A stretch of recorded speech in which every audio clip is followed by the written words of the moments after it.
Something has shifted in Hollywood tonight. The silence feels louder than ever, and what just happened between Blake Lively and Justin Baldoni has everyone on edge. The filings, the reactions, the tension, every detail feels like the calm before another storm, because this isn't just a legal fight anymore. It's a battle for truth, reputation, and survival. Stay with me because what unfolds next changes everything. The city awakens beneath a gray and trembling sky, the hum of traffic rising like the heartbeat of a restless world as the morning rush begins, and a voice cuts through the noise, steady, calm, and powerful. Welcome to the rush hour. Your daily dose of revelation disguised as pop culture. Today is not just another morning because behind the glossy smiles of celebrity headlines, there is something deeper.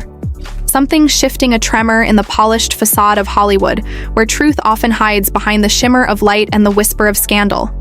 The air feels different today. The kind of tension that you can feel before a storm. The kind that makes you wonder who will still be standing when the clouds break. Because this morning, the stories are not just stories. They are fragments of something much larger. Something unraveling. Piece by piece, and it all begins with a silence, the kind that follows when two hearts finally stop pretending to beat in rhythm anymore. Nicole Kidman and Keith Urban, the couple that once glowed like starlight on a quiet night, have separated. TMZ confirms what many had begun to suspect. The long months of distance, the quiet red carpet appearances, the strained smiles. It wasn't just speculation, it was the quiet collapse of something that had once seemed unbreakable. Nicole has been holding the family together, staying home with the children, holding on to the last threads of normalcy, while Keith has drifted away into a new house, a new rhythm, a new silence. He has moved out of their Nashville home, the house where memories had once laughed and lingered in every corner. And that's where the story begins, not just with heartbreak, but with a question. What happens when love no longer fits the life you built around it? It's the quiet kind of tragedy, the one that doesn't explode in headlines but erodes slowly, like water against stone, 1,000 moments turning into one final goodbye. And yet somewhere in that sadness, there's a strange kind of peace, because sometimes separation isn't destruction. It's surrender, maybe. That's what it was. Maybe Keith Urban didn't fall out of love. Maybe he just fell out of pretending. And Nicole, the strong, calm presence who always seemed composed in front of the flashing lights, now finds herself holding a family with one hand and her own heart with the other. There's something achingly human about it, and the world looks on not to gossip, but to recognize the reflection of their own private heartbreaks, because for all the fame and wealth, they still bleed quietly like everyone else. And as the news spreads, the cameras spin, the headlines scream, and the internet hums with theories and pity. But beneath it all, there is that unshakable truth that no amount of money, no mansion, no hit song can shield you from the ache of love. Lost. Now imagine the city again. The noise, the chaos, the pulse of everything moving, and in the middle of it, a shift, another headline. But this one feels different, darker, heavier.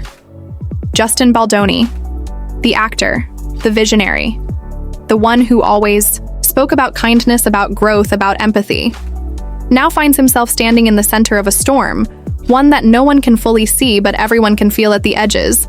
It's been quiet, too quiet for weeks, and then suddenly, like thunder breaking. Across the horizon, Blake Lively strikes. She's filed to have the entire case thrown out. What began as whispers has become something else entirely, because behind those court filings, behind the smiles on red carpets, there is a battle for truth, reputation, and something even greater, control. The pretrial motions have dragged on like the slow drip of a leaky faucet, but now it's all coming to a boil. The lawyers circling the media, dissecting every word, and the fans waiting to see who will fall first. TMZ finds Baldoni at LAX. Of course they do. They always do, the airport where exhaustion meets exposure. And he's walking through the terminal when a voice calls out, "How you doing, man? You holding up?" Baldoni smiles, that polite, weary smile, the kind you wear when you've practiced calm so long it becomes armor. "I'm doing wonderful." He says, a lot of love, very grateful, the words echo. But his eyes tell a different story. He's tired, the kind of tired that doesn't come from travel, but from defending yourself against a narrative that wants to devour you. His friend, or maybe his publicist, steps in saying we can't talk about that right now. And Baldoni nods quietly, still shaking the hand of the man who asked him the question, still smiling, still calm. That's the thing about him. He doesn't lash out. He doesn't hide.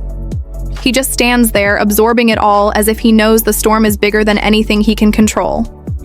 There's dignity in that, a rare thing. In Hollywood, where silence is often mistaken for guilt, but maybe silence is just wisdom, the understanding that sometimes the truth doesn't need to shout to be heard, sometimes it just needs to survive. And he's surviving, that much is clear. Because this case, this battle between him and Baldoni-Lively isn't just about who's right and who's wrong. It's about what happens when power meets resistance. It's about what happens when the story the public sees is just a mirror of something far more complicated and dark behind the curtain. Baldoni-Lively's legal team has filed her reply. Brief a motion for attorney's fees. Treble damages, punitive damages, all under a California law designed to protect people from retaliation. A law meant for justice now being tested in a war of perception. It's a law that sounds simple but hides layers within it. Section 471, a law designed to protect voices from being silenced, from being destroyed by retaliation. But like all laws, it bends. Under the weight of those who wield it, Lively argues that Baldoni's countersuit was baseless, a retaliation. She says that she has every right to be protected, that justice should move swiftly, that she shouldn't have to wait for a trial to be declared victorious. The filing reads like both a defense and a warning. She is not just asking for closure. She is asking for victory, immediate, decisive, and punishing. She wants the court to act now to award damages to make an example out of what she calls harassment and retaliation. She wants the statute to work for her. Not tomorrow, not after a trial, but now, because delay, she says, would undermine the purpose of the law. And in those words lies the real tension. What if she's right? And what if she's wrong? What if this law designed to shield the truth ends up burying it? What if Baldoni is the casualty of a system that rewards the loudest voice, not the truest? What if justice itself can be rewritten by the power of celebrity and influence? These are not questions the courtroom can easily answer, because behind the glossy PDF files and the sterile courtrooms, there are real people with reputations on the line, careers, families, everything that makes them human. And the law can only see so much. It cannot see pain or regret or manipulation. It only sees paperwork, evidence, motion, and reply. The rest gets lost in translation. And somewhere between those filings, there's a sense that something monumental is about to happen, maybe not today, but soon. And everyone in Hollywood knows it. This is not just another celebrity feud. This is precedent. This is the moment that decides who gets to speak and who doesn't, who gets to accuse and who gets to defend themselves. And when those lines blur, justice becomes theater, and theater becomes reality. And the audience, we all become the jury, waiting for the next scene, waiting for the truth that may never come. The city breathes heavy again as the morning fades into noon, and the weight of what's coming settles over every whispered conversation, every text message, every news alert. The headlines blur together, and yet one story burns brighter than the rest, because inside the marble halls of California, justice, a storm is waiting to break. It's the quiet before impact, and all eyes are locked on the same thing: the motion, the reply, the final words that might decide everything. The Baldoni-Lively case has become more than a lawsuit. It has become a symbol, a reflection of how far someone will go to protect the version of truth that serves them best. Because for every accusation, there is always a counter-narrative waiting to rise. And in this case, the silence between those narratives feels louder than anything spoken. Baldoni-Lively's attorneys stand firm. Their brief, polished, cold, precise, a weapon of intellect and influence sharpened to pierce through any defense. They argue that Baldoni's countersuit is not just weak, it's retaliatory. A response born not from justice, but from defiance. They paint him as a man unwilling to accept the court's authority, unwilling to accept defeat, unwilling to let her words stand unchallenged. They claim he's trying to silence her, to make her regret ever speaking at all. And in their argument lies the power of perception, because when the public hears retaliation, they imagine guilt, they imagine an oppressor, they imagine the worst. Even if it isn't true, it's how the mind works. Fear and bias dance together, shaping what we believe before evidence ever gets a chance to speak. The brief insists that California Civil Code 471 was designed for exactly this moment, to stop retaliation, to protect those who step forward to tell their story. It is a law that echoes the promise of safety in a system where voices have long been punished for speaking too soon or too loudly. But as Baldoni's lawyers know, even good laws can become shields for those who know how to wield them. The question that hangs in the air like thunder is whether this case is about justice or power. Because justice is blind, but power sees everything and chooses what it wants. The public does not yet know what the judge will decide, but whispers from inside the courtroom suggest tension, the kind of tension that tightens like a wire stretched too far. One wrong pull and it will snap, because Blake is not asking to move forward. She's asking to end it, to stop Baldoni from even defending himself, to erase the fight before it ever reaches a jury. And if the court agrees, it could change everything for him. For Wayfarer, for anyone who believes in fair defense, it's a battle not just for reputation, but for principle. What happens when someone says you cannot speak in your own defense? What happens when silence becomes mandatory? The implications ripple far beyond the courtroom to every studio executive, every writer, every creator, watching quietly from the sidelines, because they know what happens here will echo for years. And Baldoni himself remains calm, at least on the surface. The man who once spoke openly about vulnerability now stands as its embodiment, the calm in the storm. But even calm has a breaking point. He knows what's at stake. The potential damages, the treble claims, the attorney fees, and the punitive demands that could rise into the millions. He knows that if the ruling favors her, the message will be clear. That no matter how careful you are, one accusation can erase you in a heartbeat. And that's the kind of power that frightens even the strongest souls. Because how do you fight a narrative that the world wants to believe? The court filings feel sterile, legal, cold, emotionless, but beneath them beats something human. Blake's fear, Baldoni's frustration, the lawyer's ambition, the public's hunger for drama, it all fuses into one unrelenting machine of speculation. Every motion becomes a headline. Every headline becomes opinion. Every opinion becomes a verdict long before the gavel ever falls. And yet, for all the noise, the truth remains trapped behind sealed doors, behind the formal language of law and the procedural dance of justice, and somewhere deep down, both sides must know that this is not about one case. It's about what story the world decides to believe: the story of a woman standing up to a system, or the story of a man trying to defend his name. The irony is that both could be true. And yet the system demands one winner, one loser. No middle ground. Baldoni's supporters argue that he's being silenced, that the law meant to protect is now being used as a sword instead of a shield. They talk about fairness, about how the law must serve everyone equally, not just those who can afford the loudest microphone, but those arguments echo, quietly drowned out by the louder, more polished voices of Hollywood's elite, because in that world, perception is everything, and truth is often optional. The longer this goes on, the more it feels like the outcome has already been written. The tension builds because as Lively's team pushes for damages, as they push for the court to act, swiftly, whispers begin to circle. About precedent, about the possibility that this ruling could inspire a wave of similar claims across the industry. If Blake wins, others will follow, and that thought sends shivers through boardrooms and studios across Los Angeles, because every executive, every producer knows that once the door opens, it cannot be closed again. What if every accusation, no matter how unfounded, could end with silence forced by law? It would change the landscape of storytelling forever.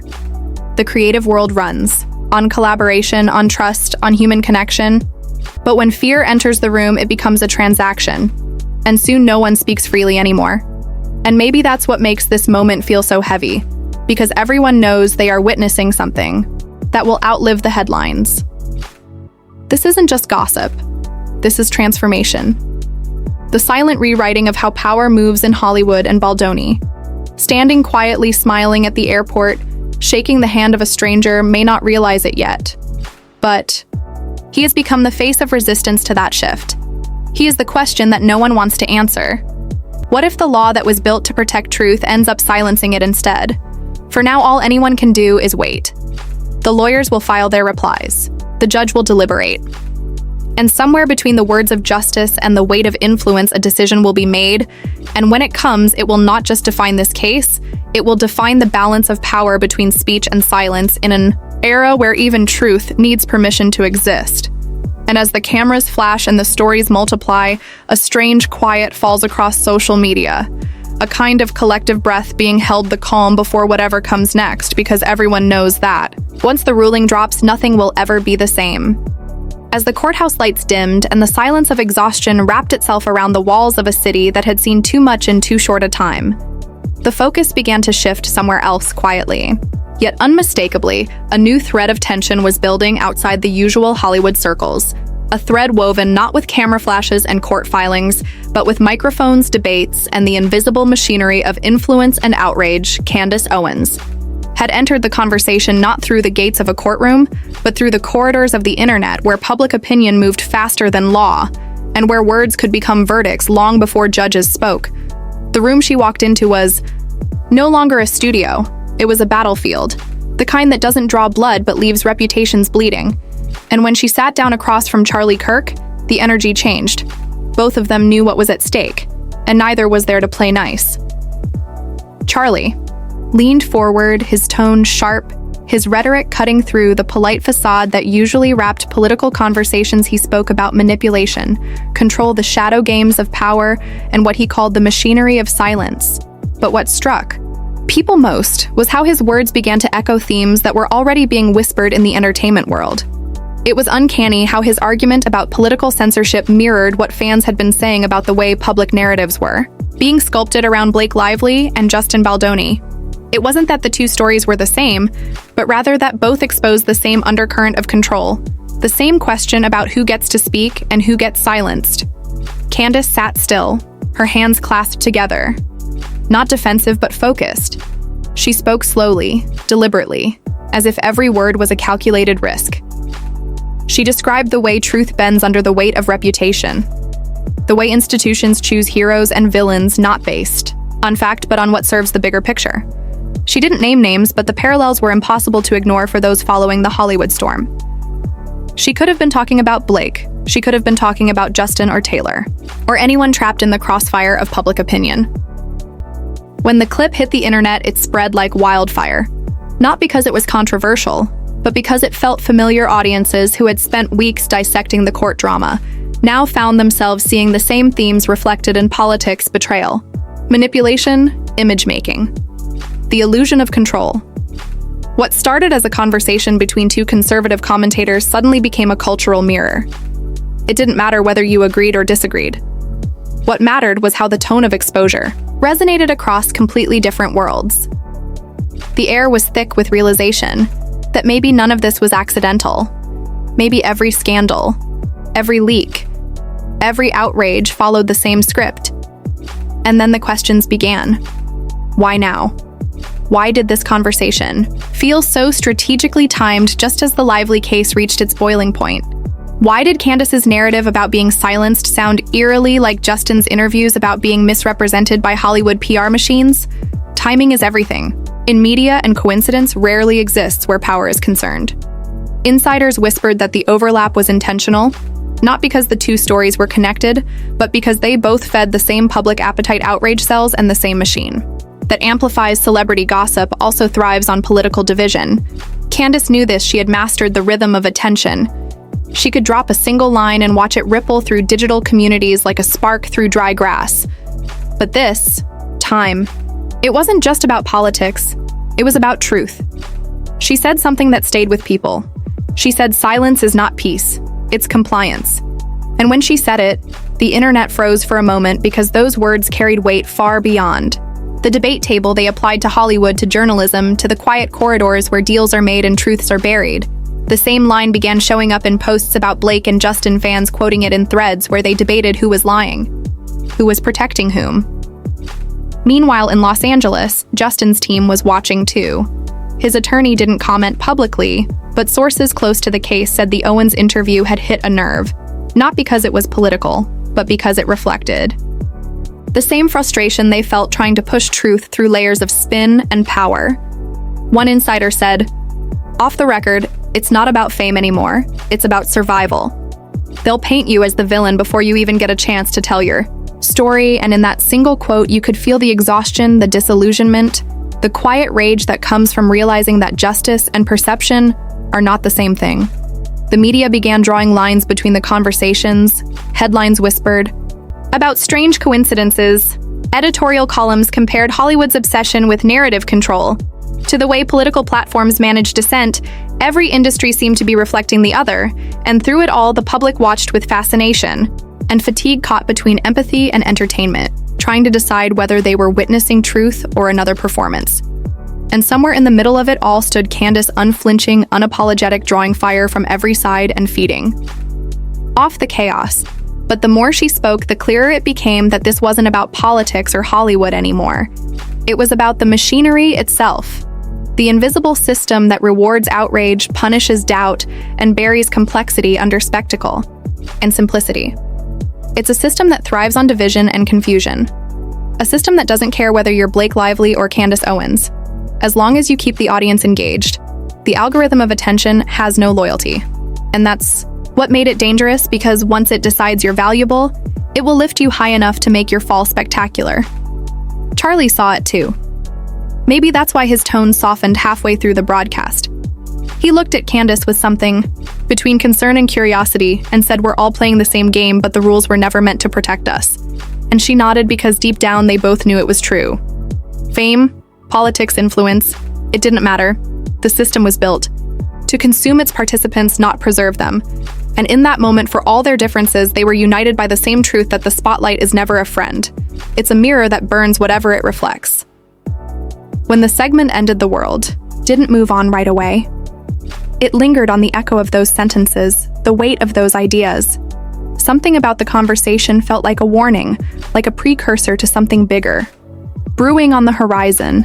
And as the footage looped across social media, the algorithm did what it always does. It erased nuance and amplified noise.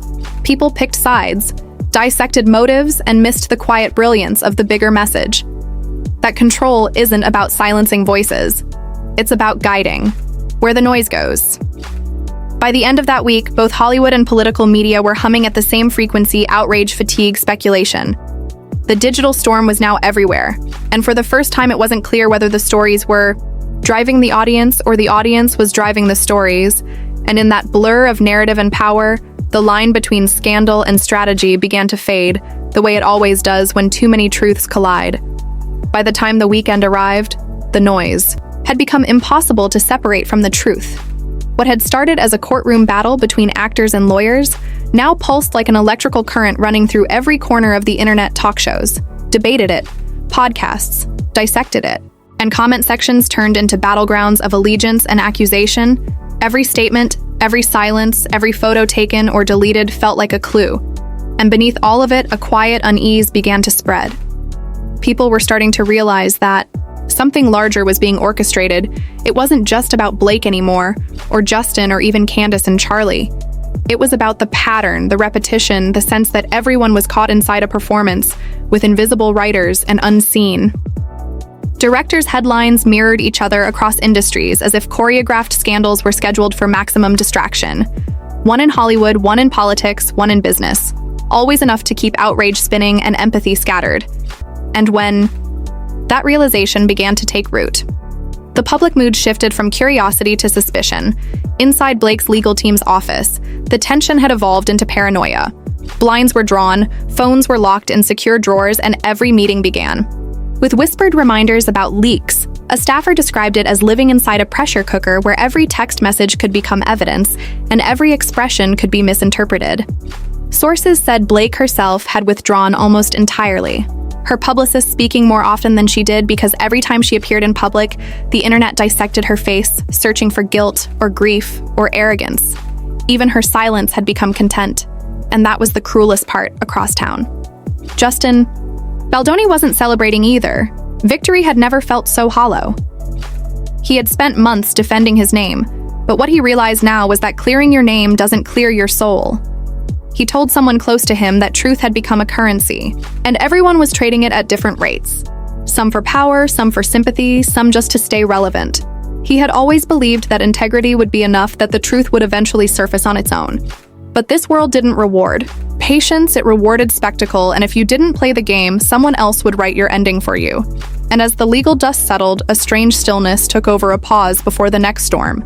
The court documents were sealed. The media frenzy. Slowed, but the damage had already been done. Reputations bent, not broken. Trust thinned, not vanished careers. Paused, not ended, but the emotional cost was immeasurable. Blake's friends whispered that she barely slept. Justin's family said he seemed quieter than ever, and in the silence between their stories, the audience began to hear the faint echo of what Candace Owens had said. Silence is not peace, it's compliance. The irony wasn't lost on anyone. What had begun as two separate dramas had somehow intertwined into one collective reckoning, a realization that the same forces shaping political narratives were sculpting Hollywood too. Image management, crisis, spin, weaponized empathy. Everything was connected by a single thread, a control of story, and suddenly that control began to slip. Because once people start recognizing the pattern loses power. Viewers began questioning why certain scandals emerged when others faded, why some voices were amplified and others buried, why outrage seemed to follow a schedule. The illusion of randomness cracked, and through it, people saw something terrifying: that truth wasn't being hidden, it was being rewritten. Meanwhile, Candace's conversation with Charlie Kirk continued to echo in unexpected places. Clips from that interview were now showing up in fan forums, celebrity gossip threads, and even TikTok edits, dissecting the Blake-Lively case. The phrase "silence is compliance" had become a rallying cry for those demanding transparency from both sides of the courtroom, and though Candace hadn't intended to influence that narrative, the overlap was undeniable.